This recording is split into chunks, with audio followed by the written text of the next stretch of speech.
Hey, this is Christian, and today I am looking at Ecclesiastes 7, starting at verse 12.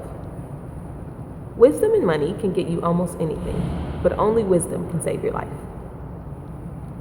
It is Olympic time, and if you're like me, you've been watching it nonstop. My favorite sports are track and field and basketball.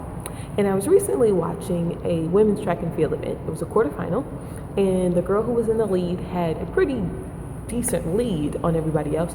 So she pulled up a little bit and stopped, kind of rushing so hard close to the finish line. But she pulled up so fast and so early that the girl behind her actually almost beat her. And I found it interesting because the announcer said she didn't make the wise choice to look around and see who was closest to her. Now, what he was saying was it didn't matter the fact, how fast she was, how strong the person was behind her.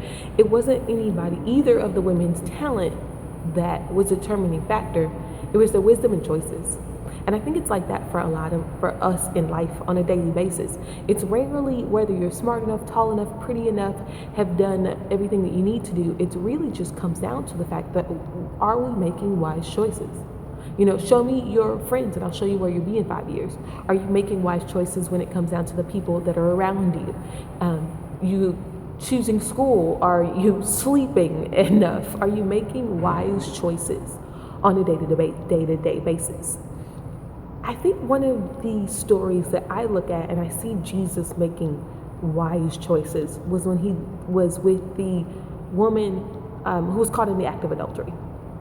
Now, she's been caught. There's no way around it. It wasn't like they were, accusing her of something false. She was caught. She was dead to right, no way out of it.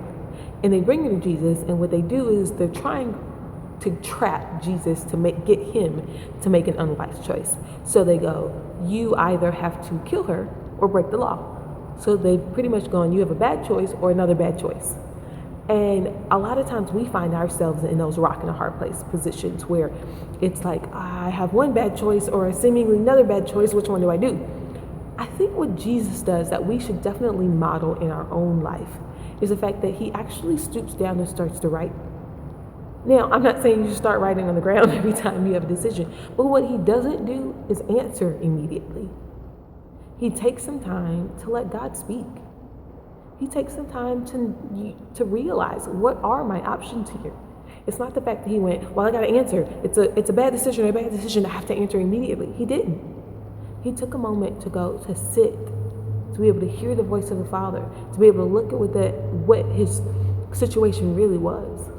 And then he makes the answer and he says, okay, you're right. This is what we're supposed to do. You who haven't sinned, throw the first stone. And then from the oldest to the youngest, they walk away. I think the oldest walk away first because they realize we've made a lot of bad decisions. They've been around for a while, so they know, we didn't nail this through life. It's the moment where he goes, I didn't answer immediately. He takes time to make the wise choice. Wisdom and money can get you anything. Yeah, there's a lot of places that doors are gonna open for you. But only wisdom can save your life. If you find yourself right now in life, maybe you are between a rock and a hard place. You are looking at a bad choice and a bad choice. Maybe there are money decisions or family or your spouse, or you're looking at taking the next step in your career and you're just looking at decisions going, I don't know which way to go. Take a second. You don't have to answer immediately. Sit down. Let your Father speak. Let him tell you which direction to go.